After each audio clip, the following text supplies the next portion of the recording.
অবশেষে পেলাম কনফার্মেশান। আপনারা এখানে দেখতেই পাচ্ছেন আমার কনফার্মেশানের বিষয়টি।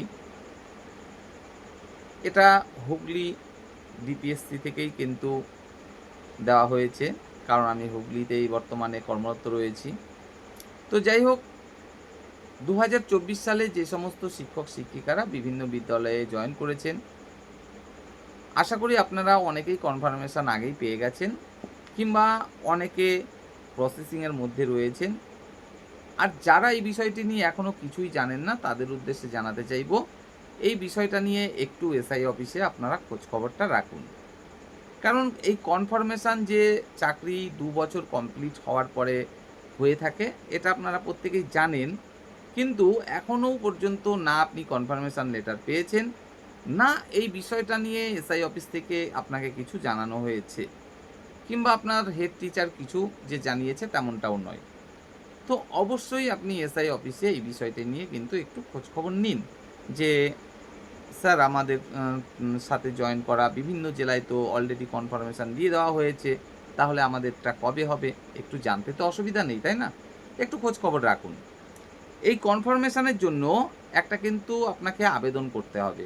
এই বিষয়টা কিন্তু আপনার জানা প্রয়োজন।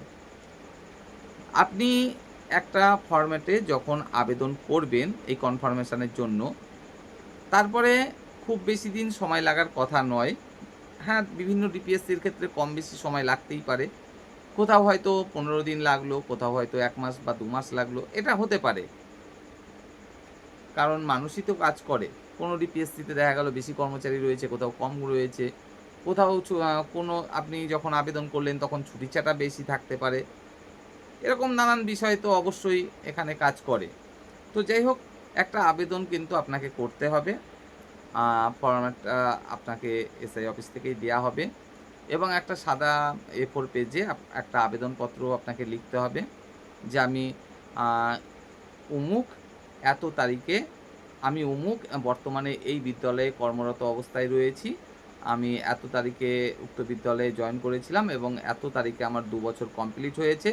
তাই এই কনফার্মেশনের জন্য আমি আবেদন জানাচ্ছি। এরকম একটা বিষয় নিয়ে A4 পেজে আপনাকে একটা আবেদন করতে হবে। ডিপিএসসির চেয়ারপারসন যিনি রয়েছেন তার উদ্দেশ্যে। এসআই অফিসের থেকে একটা ফরম্যাটও দেবে, আপনাকে একটা ফর্ম দেবে। সেটাও একটু ফিল আপ করে দিতে হবে। দিয়ে এসআই অফিসে জমা দিলেন। আমার ক্ষেত্রে সময় লেগেছে এই 20 দিন মতো। কারণ আমি এই চলতি মাসেরই আপনার প্রায় ৫ তারিখ ৭ তারিখের দিকে আবেদনটা করেছিলাম। আর আজ আমি এটা পেয়েও গেছি। অর্থাৎ ২০ দিন মতো টাইম লেগেছে। বেশি দিন যে টাইম লেগেছে তেমনটা নয়।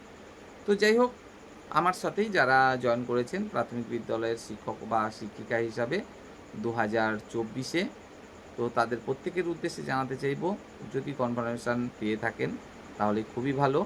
আর যদি আপনি অলরেডি আবেদন করেছেন, যেমন পূর্ব বর্ধমানের ক্ষেত্রে আমার জানা মতে আবেদন প্রক্রিয়াটাও কমপ্লিট হয়ে গেছে। হয়তো এখনও হাতে পেয়েছেন কিনা আপনারা, সেটা শেষ পর্যন্ত এখনও জানি না।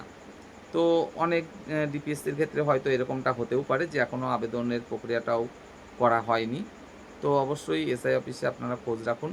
কিংবা এরকম বিষয় হতে পারে, আপনি যে সার্কেলে চাকরি করছেন বর্তমানে, আপনার সার্কেলের আপনার সাথে জয়েন করা অন্যরা আবেদন করে ফেলেছে অলরেডি, কিন্তু আপনি জানেনই না। আপনাকে জানানোই হয়নি, হয়তো এসআই অফিস থেকে জানানো হয়নি, কিংবা হেড টিচার জানায়নি, কিংবা জানানোর চেষ্টা করেছিল এসআই অফিস থেকে, আপনি ফোন নাম্বার চেঞ্জ করে ফেলেছেন তাই জানাতে পারেনি।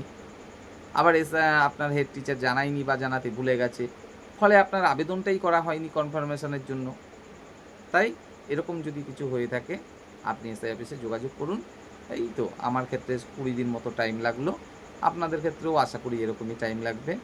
হয়তো এর থেকে আগে হয়ে যেতে পারে বা 10-15 দিন বেশিও লাগতে পারে, সেটা আলাদা ব্যাপার। তো সকলের জন্য বেস্ট অফ লাক। এবং জানাতে চাইবো, আমি হুগলি জেলার বৈচিতে বর্তমানে কর্মরত রয়েছি, এবং আমার বাড়ি হচ্ছে নদিয়া জেলার শান্তিপুরে। যদি তেমন কেউ থাকেন মিউচুয়াল ট্রান্সফারের জন্য, তাহলে সত্যি খুবই উপকৃত হব। হ্যাঁ, ডেসক্রিপশানে আমার হোয়াটসঅ্যাপ নম্বর দেওয়া থাকবে, যোগাযোগ করবেন।